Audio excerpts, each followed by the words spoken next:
Bienvenue sur la chaîne YouTube d'Humanitech. Aujourd'hui, je suis avec Fanny Belladjar qui a composé la musique du podcast. Bonjour.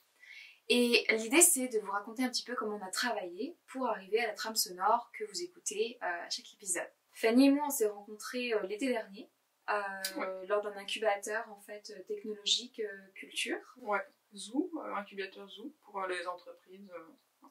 Et on a bien accroché, et à ce moment-là, je cherchais un compositeur, une compositrice pour composer la musique d'Humanitech.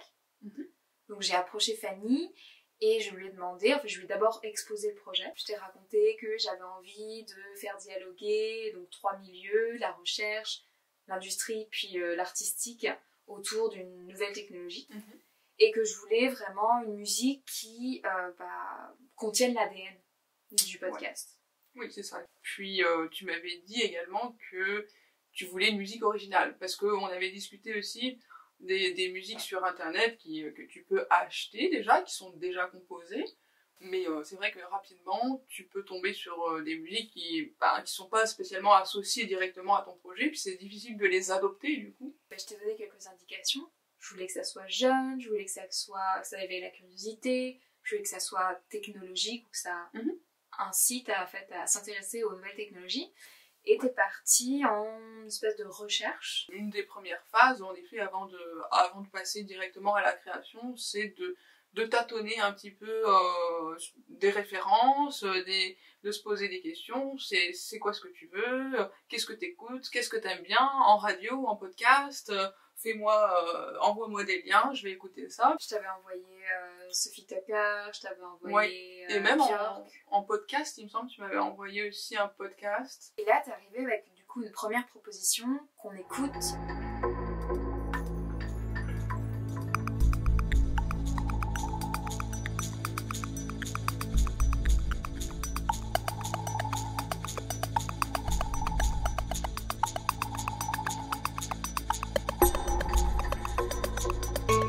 Cette première trame un peu percussive, etc., tu peux m'expliquer à quoi ça correspond, puis comment t'es arrivée à ça? Oui, j'ai commencé par la partie rythmique pour le côté un peu dynamique.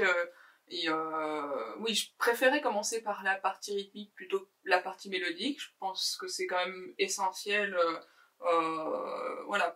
pour starter, pour commencer le début de la création. Puis ouais, moi j'étais inspirée de commencer par la partie rythmique. Je voulais vraiment choisir des timbres qui correspondaient avec le vocabulaire que tu m'as communiqué, en fait, jeune, dynamique, techno, moderne. Et ensuite, je l'ai détourné un petit peu, je l'ai rendu un peu plus techno.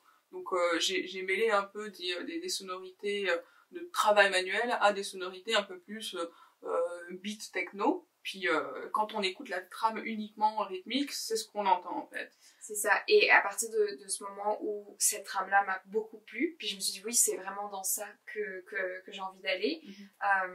Tu as composé une première trame sonore avec un peu plus de chair, d'instruments. Ouais. Et les indications que j'avais, je les ai interprétées d'une manière où j'ai vraiment mis le côté mystérieux en avant. Moi, ce que ça m'a inspiré, j'ai un peu certaines émissions sur France Inter mais au niveau scientifique et très très mystérieuse, limite un petit peu inquiétante. Puis je voulais partir un peu là-dedans. C'est des sonorités qui m'emballaient vraiment. Moi, j'imaginais Humanitech comme ça. Même le mot Humanitech, je me disais, ok, mystère un peu inquiétant. Et donc, je t'ai envoyé une première proposition qui avait ces sonorités-là, un peu gypsy. C'est vrai que cette première trame, elle m'a vraiment choquée, et dans le sens où ça correspondait pas du tout au projet que j'avais dans la tête. Et d'ailleurs, on l'écoute.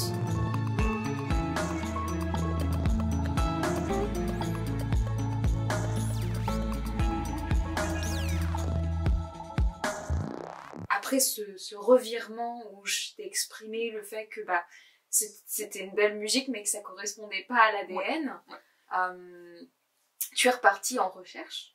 Oui. Et tu m'as proposé 2 autres trames. C'est ça. Je pense que suite à cet envoi-là qui correspondait pas à l'identité d'Humanitech, il y a eu un petit moment entre nous, on s'est dit ok, comment est-ce qu'on va faire pour un petit peu reconnecter les intentions. Donc on a eu des meetings pour dire ok, donc ce qui convenait pas, c'était ça, ça et ça. Et du coup, ce que je voudrais, c'est plus... Voilà, et puis là, le vocabulaire, c'était un peu plus léger, un peu plus gai, un peu moins mystérieux.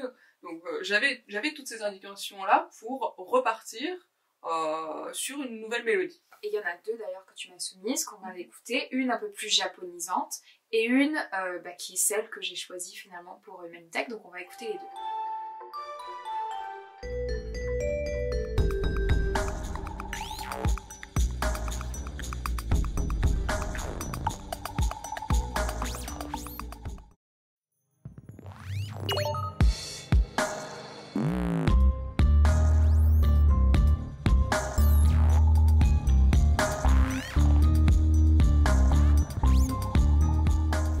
Est-ce que tu peux me parler un petit peu de comment que tu es arrivée en fait à ces deux versions-là? Qu'est-ce que tu avais dans l'esprit quand tu as créé? Je suis repartie au niveau mélodique et au niveau tonal de zéro, tout en conservant la base rythmique.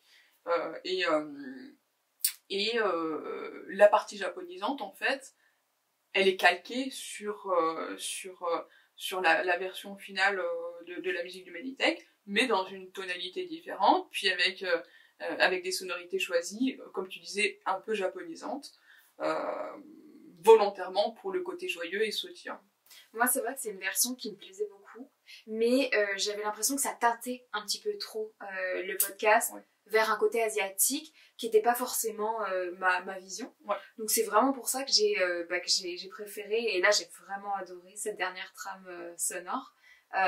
Qui est celle qui est sur le podcast actuellement, et qui était plus dans le côté jeune cadre dynamique, mélange de bruit d'internet, quelque chose de rythmé, de techno, mais sans aller trop non plus dans ce côté-là. Ouais. Mais ça n'a pas été la fin du travail, puisqu'à partir du moment où j'ai choisi cette dernière proposition, Fanny est repartie en travail pour découper en fait, pour composer une introduction, une conclusion, une virgule, un beat, pour me permettre d'habiller le podcast. Est-ce que tu peux m'expliquer un peu comment tu as réparti les... Ouais. C'est ça, c'est une composition d'un thème associé à Humanitech, et donc ce thème peut durer entre 30 secondes et 1 minute, mais il va pas être utilisé tel quel dans les podcasts. Ça n'aurait pas de sens, c'est pas son utilité première. Son utilité première, c'est de ponctuer la narration, ponctuer le podcast en entier par une introduction, une conclusion, des transitions, des moments de pause, des moments de respiration.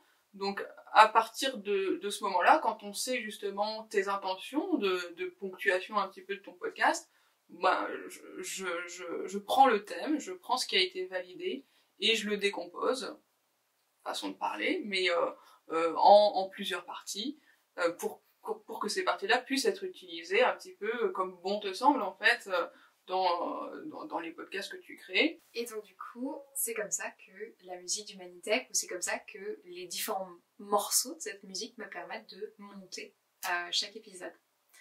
Merci beaucoup d'avoir été avec nous pour cette explication sur la composition de la musique d'Humanitech. Merci à toi Fanny. Merci. Et je voulais aussi dire que si vous êtes intéressé par le travail de Fanny, vous pouvez aller sur son site web. Tout à fait, oui, j'ai un site internet www.fannybellajarcollet.com. N'hésitez pas à aller faire un petit tour, écouter d'autres musiques. Bon salut, on se revoit bientôt. Bye.